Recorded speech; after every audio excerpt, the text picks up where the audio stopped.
फमन lump यस्तति फअलैहि बिस्सौम, तो अल्लाह के नबी ने फरमाया तो तुम नफली रोजे रखा करो।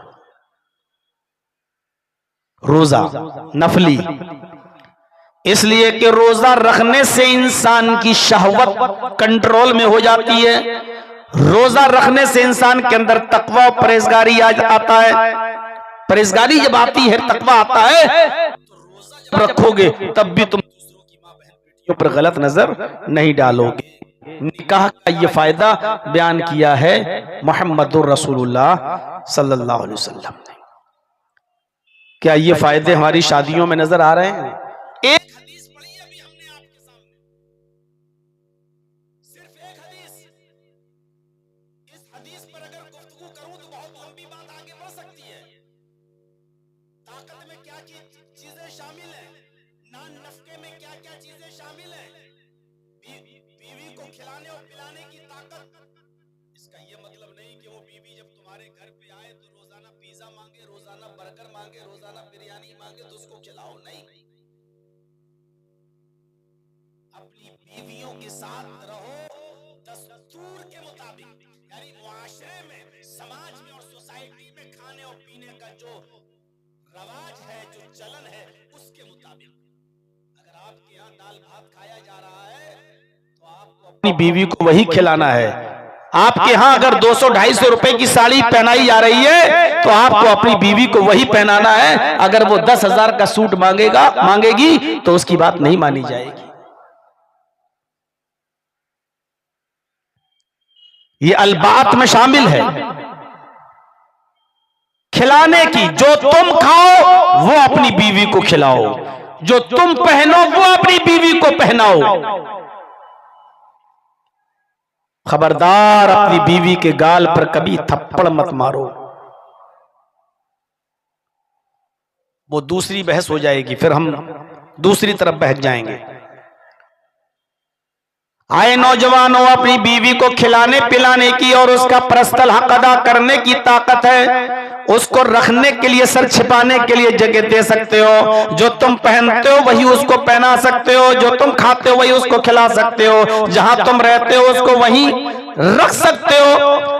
बीमार हो जाओ, जिस डॉक्टर से तुम अपना इलाज कराते हो, अगर वो बीमार हो जाए तो अपनी इस्तिताअत के मुताबिक, हैसियत के मुताबिक डॉक्टर से उसका इलाज करा सकते हो और उसका पर्सनल हक भी अदा कर सकते हो। तो तुम निकाह कर लो। इसके बाद इजाजत नहीं है कि अब तुम और इंतजाम करो कि हम 5 मंजिल मेरा मकान हो जाए और हम अपने पैरों पे खड़े हो जाएं, हमारी सरकारी नौकरी लग जाए, हम टीचर हो जाएं, किसी स्कूल के सरकारी गवर्नमेंट जॉब हो जाए। अब आप इंतजार कर रहे हैं और आपकी उम्र 25 से 30 हो गई है और अभी तक आप पैरों पे खड़े नहीं हो रहे हैं। ये नहीं चलेगा। इतनी चीजें अगर हैं आपके पास, जो खुद खाते हो वही अपनी बीवी को खिला सकते हो, जो खुद पहनते हो वैसा ही अपनी बीवी को पहना सकते हो, जहां तुम रहते हो वहीं पर उसको रख सकते हो। तुम जिस हैसियत के डॉक्टर को दिखाते हो उसी हैसियत के डॉक्टर से उसका भी इलाज करा सकते हो। तो निकाह कर लो। निकाह करने से तुम्हारी निगाहें झुक जाएंगी। ये चैलेंजेस का दौर है, ये जमाना चैलेंज का जमाना है। एक नौजवान जब किसी ऑफिस में जाता है तो उसको कितने मराहिल से गुजरना पड़ता है। जिस ऑफिस में वो बेचारा काम कर रहा है, उधर लड़कियां भी काम कर रही हैं, उनके बढ़ाना लिबास पर नजर पड़ती है, उनके मेकअप पे नजर पड़ती है, उनके ड्रेसों पे नजर पड़ती है, उनके चाल चलन पे नजर पड़ती है। इन तमाम चैलेंजेस का मुकाबला करता है। अब वो घर आता है, बहुत से फितने में डूबा हुआ है, वो घर आकर चाहता है कि हम सुकून हासिल करें। लड़का भी पैरों पे खड़ा ही नहीं है। थोड़ा बहुत कमाया उसको अय्यारी मक्कारी में लुटा दिया, 1000-2000 रुपए खर्च करके आया, अपने दिल में लगी हुई आग को कहीं बुझा कर आया। बाप से पूछा जा रहा, बेटे की शादी हुई। बाप कहता, बेटा अपने पैरों पे खड़ा हो जाए तब करेंगे।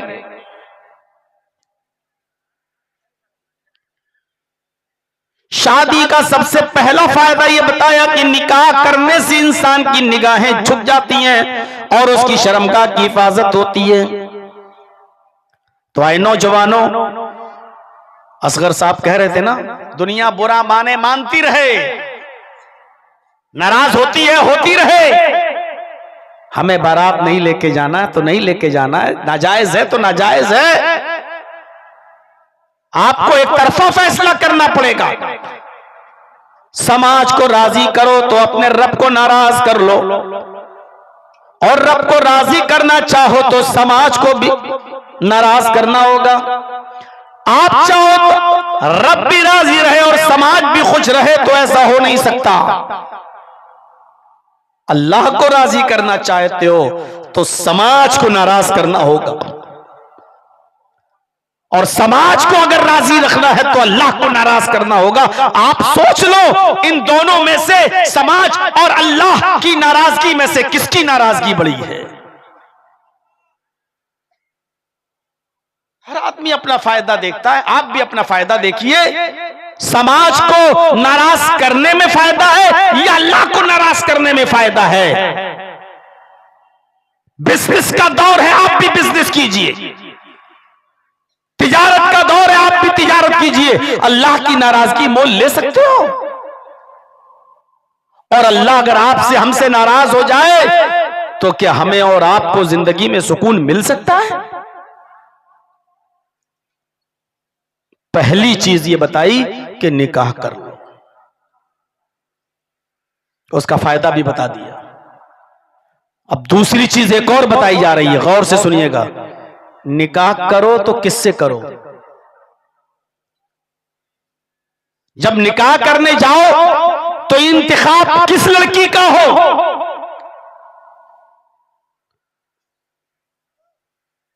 तुनकाहुल मरातु लिअर्बईन लिमालिहा वलिहस्बिहा वलिजमालिहा वलिदीनिहा फज़फर बिज़ातिद्दीन। अल्लाह के नबी सल्लल्लाहु अलैहि वसल्लम फरमाते हैं, लोगों, आमतौर पर निकाह करने में 4 चीजें देखी जाती हैं।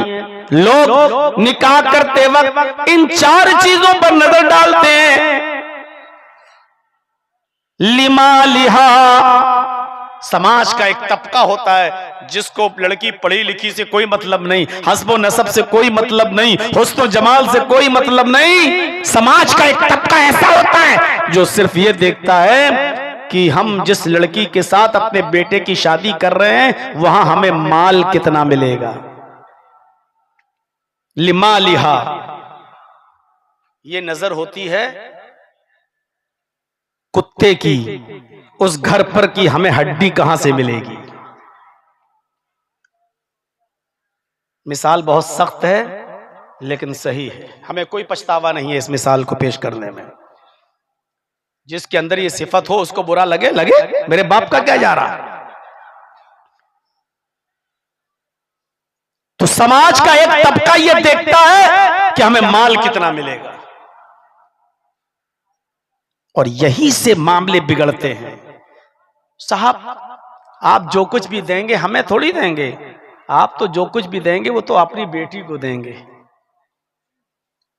इसको कहते हैं भीख मांगने का एक्सपर्ट, तजर्बेकार आदमी। ये आदमी भीख मांगने में बड़ा माहिर और एक्सपर्ट है, बात अपनी बहुत घुमा फिरा कर पेश करता है। साहब, 5 किलोमीटर दूर पर दुकान है हमारी, हम मांग तो नहीं रहे हैं, लेकिन रोजाना ऑटो से जाता है, टू व्हीलर या हमारा बेटा रोजाना उससे जाता है, आपके ये बैटरी वाली गाड़ी से जाता है, जिसको आपके यहाँ क्या बोलते हैं, टिर्री, टोटो, इससे बैठ के जाता है। तो पीछे से दीजिए आप, सामने से आके हमारा भी फिर दिमाग होगा चाय पीने का। तो मेरे भाइयों, अगर आप मोटरसाइकिल दे देंगे तो आसानी हो जाएगी। वैसे हमें मांग नहीं रहे हैं, अगर दे दोगे तो आसानी हो जाएगी। इसको कहते हैं एक्सपर्ट। जैसे वो भिखारी दरवाजे पे आता है, दे तो उसका भी भला, न दे तो उसका भी भला।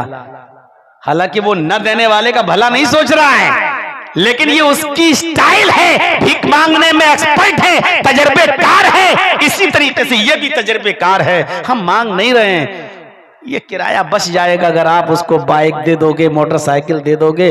किसके लिए कमाएगा? अपनी बीवी बच्चों ही के लिए तो कमाएगा। ये एक भीख मांगने का एक क्या बोलते हैं, टेक्निक।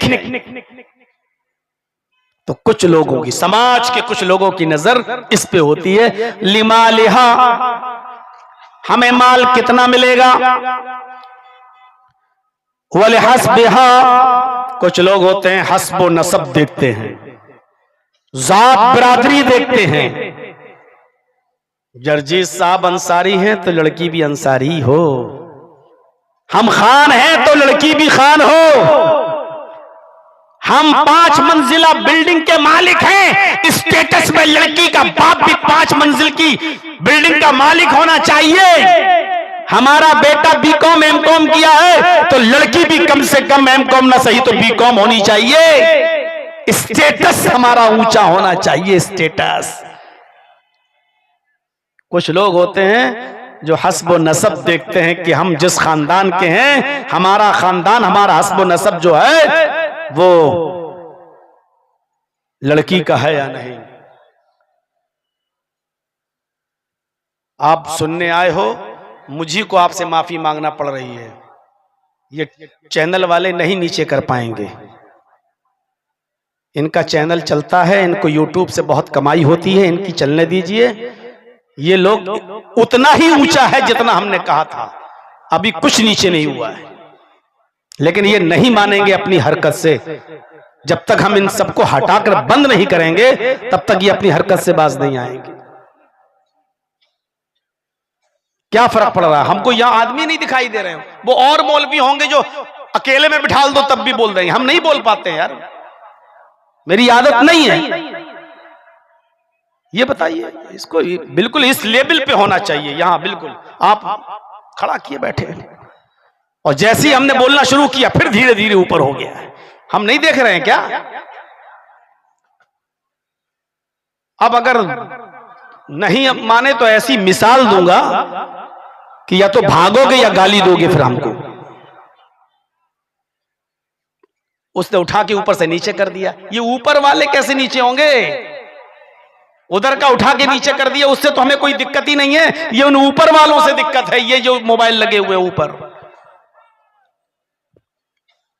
वो देखो कैसे आराम से बैठे हुए। भैया ऊपर में आप भी शामिल हैं। हद कर दी यार।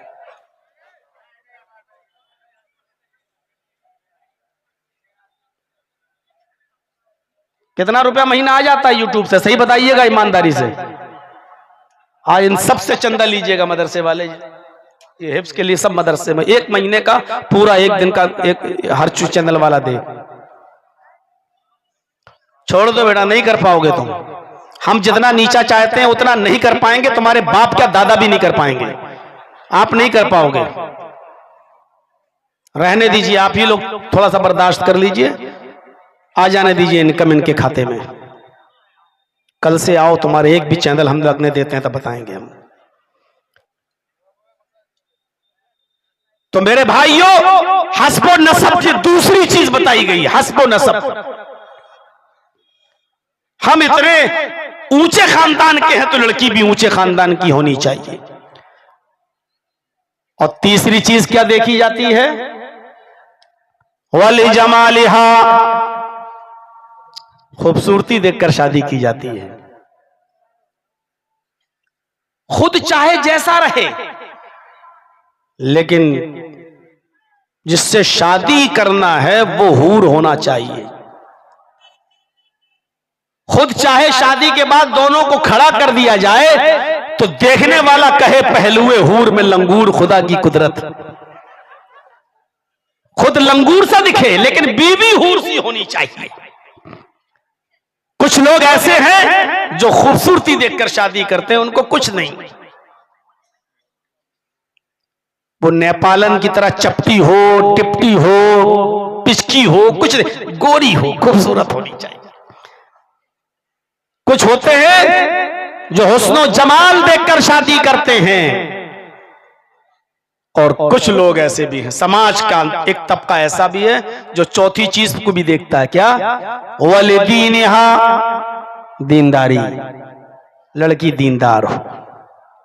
आज के जमाने में दीनदार लड़की बहुत मुश्किल है। आप अगर ये समझते हैं कि मदरसे में पढ़ने वाली लड़की दीनदार होगी तो ये आप धोखे में हैं। अगर आप ये समझते हैं कि बुर्के में 24 घंटे रहती हो, बुर्के में नकाब न उतारती हो, वो बहुत दीनदार होगी, तो आप धोखे में। हम ऐसी ऐसी आलिमाओं को जानते हैं जो मदरसों से पढ़ के निकली हैं, आलिमा हैं, डिग्री ली है, फाजिल हैं, लेकिन अपने बाप को धोखा देकर गैर मुस्लिम लड़कों के साथ शादी की, मंदिर में फेरे लगाए हैं, सिंदूर लगाया है।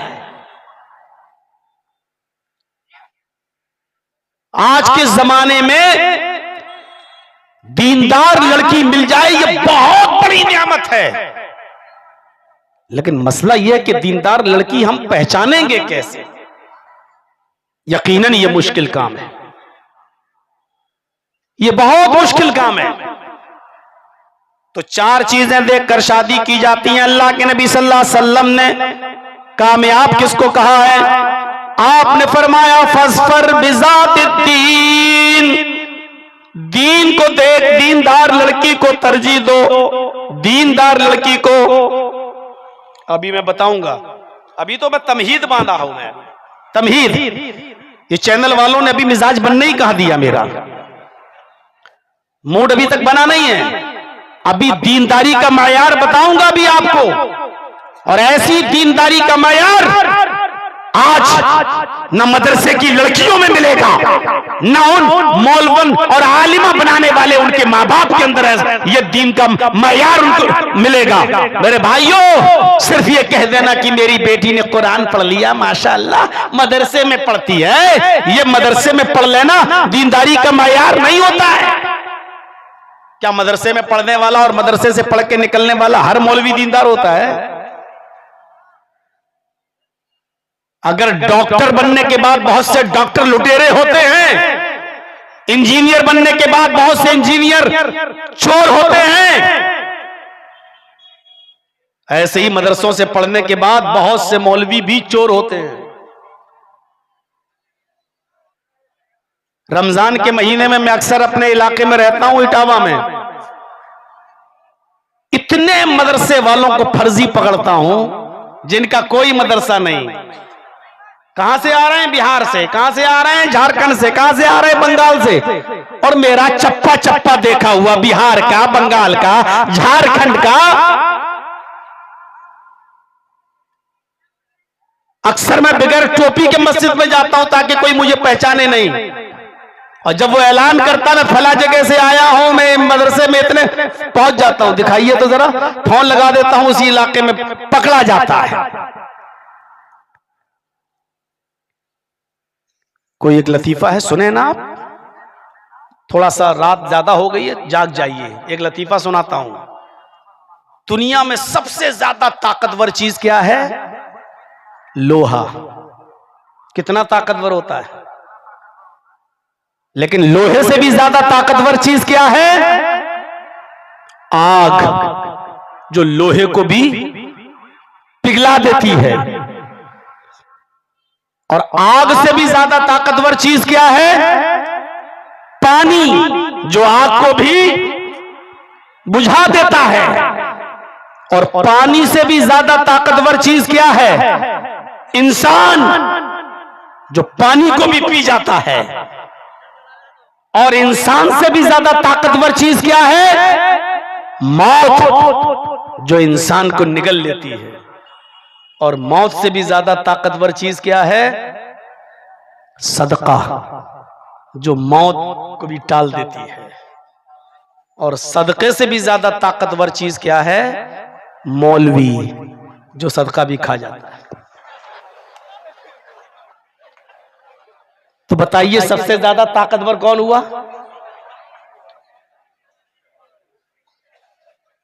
सबसे ज्यादा ताकतवर कौन हुआ? अब आप जाग गए होंगे, मौलवी होकर मौलवी की बुराई करना पड़ रही है इन चैनल वालों के चक्कर में।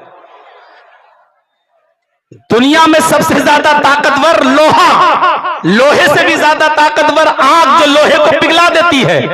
आग से ज्यादा ताकतवर चीज क्या है? पानी, जो आग को भी बुझा देता है। पानी से भी ज्यादा ताकतवर क्या है? इंसान, जो पानी को भी पी जाता है। इंसान से भी ज्यादा ताकतवर चीज क्या है? मौत, जो इंसान को डस लेती है, खा जाती है। मौत से भी ज्यादा ताकतवर चीज क्या है? सदका, जो मौत को टाल देता है। और सदके से भी ज्यादा ताकतवर चीज क्या है? मौलवी, जो सदका भी खा जाता है।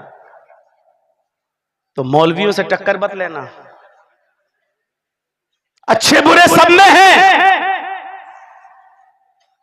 इंजीनियर अच्छा है तो बुरा भी है, डॉक्टर अच्छा है तो बुरा भी है। ऐसे भी डॉक्टर हैं बेचारे जो मरीज को तड़पता हुआ नहीं देख सकते, जानते हैं कि गरीब आदमी है बेचारे, 50-50 हजार 1-1 लाख रुपए छोड़ देते हैं, जाओ कोई बात नहीं आप बहुत गरीब है। ऐसे भी डॉक्टर मौजूद हैं, ऐसे मौलवी भी मौजूद है बेचारे जो बहुत शरीफ है, बहुत नेक है। मैंने ऐसे उलमा की तारीख भी पढ़ी है जो मदरसा चलाते थे दिल्ली में, मदरसा दिल्ली के अंदर दिन में पढ़ाते थे और रात में स्टेशन पर कुलीगिरी का काम करते थे। उसी मौलाना का मदरसा, रात में कुली का काम करते थे। रात भर लोगों का सामान अपने सर पे उठाकर स्टेशन के बाहर पहुंचाते थे। जो कमाते थे सुबह वही पैसा मदरसे के बच्चों पर खर्च करते थे। एक दिन बिहार से कोई बच्चा पढ़ने के लिए पहुंचा, दाखिला लेना था, रात में पहुंचा, ये स्टेशन पे उतरे ये बच्चे, यही मौलाना साहब कुली का ड्रेस पहने हुए बच्चों का सामान उठा लेते हैं। चलो कहां जाना है? कहा मैं तो मदरसे में दाखिला लेने आया हूं, आप कितने पैसे लेंगे? कहा इतने। तय हो गया, आगे बढ़ गए, सामान बाहर रख दिया। बच्चों ने जब पैसे निकाल के दिए तो कहा कि तुम लोग मदरसे में पढ़ने आए हो और फला मदरसे में जा रहे हो, मैं मेहमाने रसूल से पैसे नहीं लेता, जाओ तुम जाओ। चले गए वो बच्चे। सुबह जब इंटरव्यू देने के लिए ऑफिस में पहुंचे और जब ऑफिस का दरवाजा खुला तो सामने वही मौलाना बेचारा जुब्बा पहने हुए, वही सर पे अमामा पहने हुए मौजूद। शक्ल पे नजर पड़ी, बच्चे दंग रह गए, मैं क्या देख रहा हूं?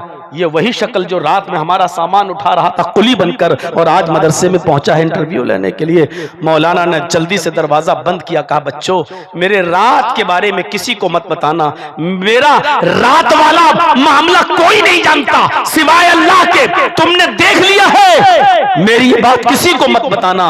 और तुम इतनी दूर से पढ़ने आए हो, तुम्हारा कोई इंटरव्यू नहीं, जाओ तुम्हारा दाखिला हो गया है, तुम एडमिशन ले चुके हो, मैंने तुम्हारा नाम रजिस्टर में लिख लिया है, लेकिन मेरा रात वाला मंजर किसी को मत बताना। मैं ये काम सिर्फ अल्लाह की रजामंदी के लिए करता हूं। उलमा का एक चेहरा ये भी होता है। 4 चीजें देखकर शादी की जाती है। फरमाया फस्फर बिज़ाति दीन, जिसने दीन को तरजीह दिया, दीनदार लड़की से निकाह किया, उसकी दीनदारी देखकर निकाह किया, वो कामयाब हो गया। फिर आपने फरमाया तरिबत यदाक, आए लड़की के हुस्न जमाल देखने वाले, आए लड़की का माल देखने वाले, आए लड़की का हस्ब व नसब देखने वाले, तेरे दोनों हाथ मिट्टी में मिल जाएं तू बर्बाद हो जा। तरिबत यदाक, तेरे दोनों हाथ खाक आलूद हो। निकाह करना जरूरी पहली चीज। दूसरी हदीस ने बताया निकाह किस लड़की से किया जाए? जो दीनदार हो। अच्छा, सिर्फ लड़की दीनदार हो? लड़की वालों से भी कहा जा रहा है, लड़कियों वालों, आए बेटियों वालों, तुम भी अपनी बेटी के लिए जब रिश्ता देखो तो दीनदार लड़के का इंतखाब करो, दीनदार लड़का देखो। जैसे लड़की दीनदार देखना मुश्किल, उसी तरीके से दीनदार लड़का का मिलना और उसका की तलाश ये भी मुश्किल। इज़ा खतब इलैक इलैकुम मन तरज़ौना दीनहु व खुलुक़हु फज़व्विजूहु इल्ला तफ़अलूहु तकुन फितनतुन फिल अर्ज़ व फ़सादुन नारीज़। लड़कियों के माँ बाप से कहा जा रहा है, आए लड़कियों के वालिदैन, आए लड़कियों वालों, इज़ा ख़तबा इलैकुम मन तरज़ौना दीनहु व खुलुक़हु, जब तुम्हारी बेटी के पास, जब तुम्हारी बेटी के साथ किसी दीनदार लड़के का पैगाम निकाह के सिलसिले में आए, जब कोई लड़का तुम्हारी बेटी से निकाह करने का पैगाम तुम्हारे घर पे पहुंचाए, मन तरज़ौना दीनहु व खुलुक़हु, और वो लड़का इतना दीनदार हो कि उसकी दीनदारी के चर्चे होते हो, उसकी दीनदारी से तुम भी खुश हो और उसके अखलाक से भी तुम खुश हो, उसकी दीनदारी और उसका अखलाक तुम्हें पसंद आ जाए, यानी वो लड़का बाखलाक हो और दीनदार हो, फज़व्विजू, तो तुम अपनी बेटी का निकाह उस लड़के के साथ कर दो। उस लड़के का पैगाम तुम्हारे घर से खाली नहीं जाना चाहिए। लड़कियों के माँ बाप से कहा जा रहा है, आए लड़कियों वालों, अगर ऐसे लड़के का जो दीनदार हो, बाखलाक हो, अगर उसका पैगाम तुम्हारे घर में तुम्हारी बेटी से निकाह करने के सिलसिले में आ जाए, तो उस दीनदार लड़के का दिल न तोड़ना, उसका पैगाम रायगा मत करना, उसका पैगाम रिजेक्ट मत करना, उसका पैगाम मत ठुकराना। ये मत कहना कि मेरी बेटी तो मॉडर्न माहौल की है, मेरी बेटी तो मेकअप करने वाली है, तुझे तो 5,000 रुपए महीना मिलता है, इतना तो उसका फेयर एंड लवली में चला जाएगा, उसका तो इतना पाउंड्स में चला जाएगा। अगर वो दीनदार लड़के का पैगाम तुम्हारे घर में तुम्हारी बेटी से रिश्ते के सिलसिले में आया है, तो तुम उस लड़के को रिजेक्ट मत करना, उसके पैगाम को मत ठुकराना, अपनी बेटी का निकाह उसके साथ कर देना। अगर आए लड़कियों वालों सुन लो, आए खुर्द मनियन के लोगों, साहिबगंज और झारखंड के लोगों सुन लो, अगर उस लड़के का पैगाम तुमने रिजेक्ट कर दिया, तो अल्लाह के नबी क्या केयरफुल कर रहे हैं, मुतनब्बा कर रहे हैं, होशियार कर रहे हैं, फरमाया इल्ला तफअलूहु, अगर तुमने ऐसा न किया, उस लड़के का पैगाम कबूल न किया और अपनी बेटी के साथ उसका निकाह न किया, तकुन फितनतुन फिल अर्ज़ व फसादुन नारीज़, जमीन में फितना फैल जाएगा, जमीन में फितना फैल जाएगा, वो फसादुन नारीज़, और लंबा चौड़ा फसाद बर्पा हो जाएगा। ये लंबा चौड़ा फसाद है। तुमने दीनदार लड़कों से अपनी बेटियों का निकाह करना गवारा नहीं किया, अल्लाह ने तुम्हारी बेटियों को सिंदूर लगाने पे मजबूर कर दिया है, मंदिरों में शादियां करने पे मजबूर कर दिया है।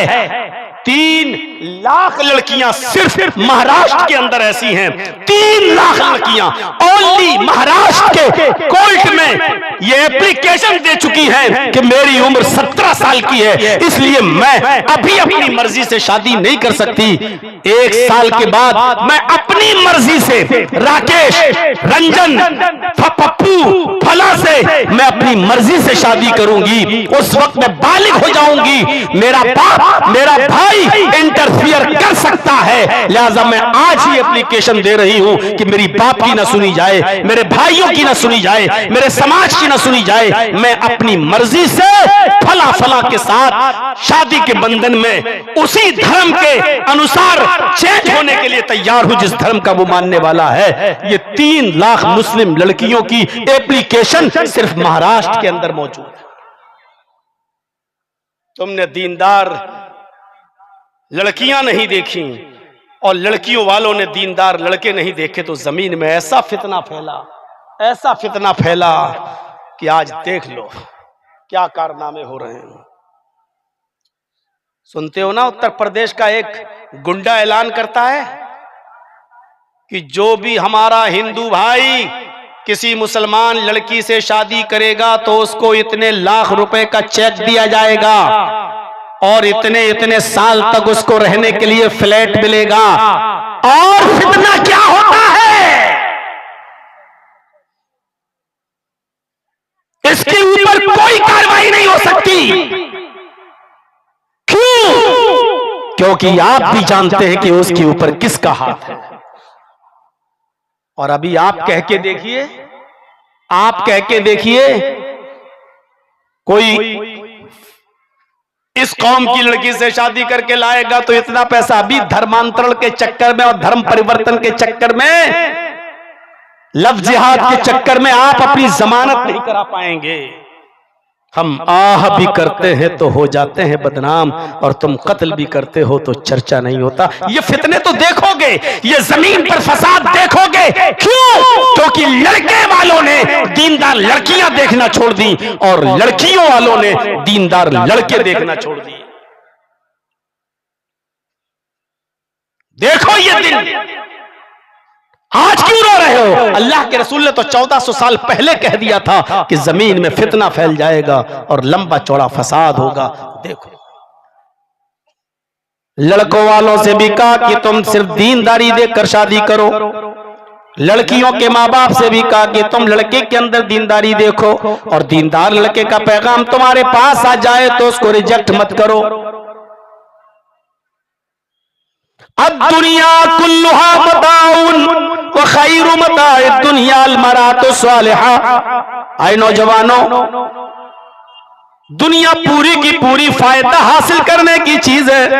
अल्लाह के नबी फरमाते हैं दुनिया की सबसे बेहतर फायदे की चीज, दुनिया की सबसे बेहतर फायदे की चीज नेक औरत है। अल मरातु सालिह, नेक औरत है। जिस शख्स को नेक औरत निकाह में मिल गई, समझ लो कि इस दुनिया ही को जन्नत उसकी बन गई। और अगर किसी औरत के निकाह में कोई डायन आ गई, कोई चुड़ैल उसके पल्ले पड़ गई, तो समझ लो कि उस दुनिया ही को में उसको जहन्नम नजर आएगी, और वो जहन्नम का नक्शा इसी दुनिया में देख लेता है। अल्लाह, जब जहन्नम का हल्का सा नक्शे का दुनिया में यह हाल है तो जहन्नम का हाल क्या होगा? गौर करो, अल्लाह के नबी ने हजरत आयशा सिद्दीका से क्या कहा था? कुर्बानी का दिन है, गोश्त पककर सामने आया, हड्डी आई, हड्डी उठाई और मुंह तक ले गए, लेकिन हड्डी को वापस कर दिया, फिर मुंह तक ले गए, फिर वापस कर दिया। आप खा नहीं रहे, आपकी आंखों में आंसू हैं। अल्लाह के नबी से उनकी बीवी आयशा ने पूछा, अरे अल्लाह के नबी, आज कुर्बानी का दिन है और आज आपकी आंखों में आंसू हैं, आज आप रो रहे हैं, कुर्बानी का गोश्त में बना कर लाई हूं और आपकी आंखों में आंसू हैं। तो अल्लाह के नबी कहते हैं, आयशा, आज मुझे अपनी पहली बीवी खदीजा की याद आ रही है, आज मुझे अपनी पहली बीवी खदीजा की याद आ रही है। आयशा, आज अगर खदीजा जिंदा होती तो वो भी मेरे साथ बैठकर खाना खाती। खदीजा का इंतकाल 66 साल की उम्र में हुआ। उस वक्त अल्लाह के नबी की उम्र 51 साल थी, 51। नबी छोटे थे, खदीजा बड़ी, 66 ईयर, 66 साल की औरत। हमारे समाज में देख लो कितनी बूढ़ी है, 66 साल की। आप 66 साल की उस बुढ़िया को याद कर रहे हैं। आज खदीजा जिंदा होती तो वो भी मेरे साथ बैठ के खाना खाती। हजरत आयशा कहती हैं, अरे अल्लाह के नबी, उस बुढ़िया को आप इतना याद करते हैं, हम जवान औरतें आपकी खिदमत में मौजूद हैं, लेकिन आप हैं जो बुढ़िया को याद करते रहते हैं, उस बूढ़ी औरत को अपने दिल और दिमाग से नहीं निकाल पाते आप। अल्लाह के नबी ने जब ये सुना, फरमाया, आयशा खामोश, आयशा खामोश, खदीजा के बारे में मैं एक लफ्ज सुनने को तैयार नहीं हूं। आयशा, तुम नहीं जानती हो खदीजा कौन थी। खदीजा खदीजा थी, आयशा आयशा है। खदीजा का अपना मकाम है, आयशा का अपना मकाम है। हजरत आयशा ने कहा, ऐसी क्या खुसूसियत थी खदीजा में? आपने फरमाया, आयशा, तुम नहीं समझोगी, सुनो, जब सारी दुनिया मोहम्मद को झुटला रही थी, सारा अरब मोहम्मद को झुटला रहा था, खदीजा अकेले मोहम्मद की तस्दीक कर रही थी। जब सारा मक्का मोहम्मद को झूठा कह रहा था, खदीजा अकेले मोहम्मद को सच्चा कह रही थी। जब सारा मक्का मोहम्मद को पत्थर से मार मार के सर फोड़ देता था और खून निकालता आता था मेरे सर को फोड़कर, पूरा मेरे सर पे पत्थर मार के मेरा सर फोड़ देता था। अकेले खदीजा अपने सर की ओढ़नी उतारती थी और अपना दुपट्टा फाड़ देती थी और मेरे सर के खून को साफ करती थी, मुझे तसल्ली देती थी। आयशा, जो खदीजा का मकाम है वो तुम्हारा नहीं है, तुम्हारा अपना है, खदीजा का अपना है। खदीजा को मैं अपनी पूरी जिंदगी में कभी नहीं भूल सकता। खदीजा ने मोहम्मद रसूलुल्लाह की जिंदगी, इसी दुनिया को जन्नत बना दिया था। जिसको नेक बीवी मिल गई, कोई जरूरत नहीं है जहेज की। आप ऑफिस से घर पे थके हुए आ रहे हैं, दरवाजे पर बैल बजाई, आपके कदमों की आहट आपकी बीवी पहले से सुनती है, दरवाजा खोलती है, आप थके हैं, अपने चेहरे पे मुस्कुराहट लाती है और अपनी मुस्कुराहट से आपको खुश कर देती है। यह है नेक बीवी की पहचान। और बुरी बीवी की पहचान जानते हो? दरवाजे की बैल बजी, भागती हुई दौड़ी, खाली हाथ आ गया,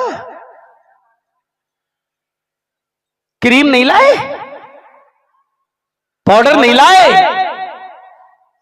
अरे मेरी फेयर एंड लवली खत्म हो गई, तुम नहीं लाए। कहा साहब अभी तनख्वाह नहीं मिली, कल मिलेगी। ठीक है तो कल ही आना मेरे पास, चलो हटो। यह है बुरी बीवी की पहचान। मेरे भाइयों, जिसको दुनिया में नेक औरत मिल गई उसका घर जन्नत बन गया, और जिसको दुनिया में बुरी बीवी मिल गई वो बेचारा न रात में चैन से सो पाता है, न सुबह बेचारा, न उसकी सुबह अच्छी न रात अच्छी। अल्लाह के नबी फरमाते हैं पूरी दुनिया फायदा हासिल करने की चीज है, सबसे बेहतर फायदा हासिल करने की चीज नेक औरत है। जहां अल्लाह के नबी ने यह फरमाया, वहीं दूसरी जगह अल्लाह के रसूल ने औरत को नुकसानदेह भी बता दिया। फरमाया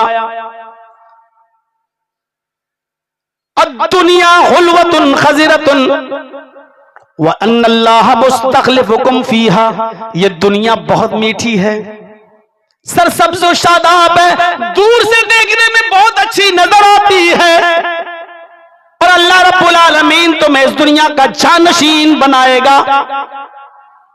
आए दुनिया में रहने वाले लोगों, दुनिया की खूबसूरती को देखकर दुनिया के बहलावे में मत आ जाना।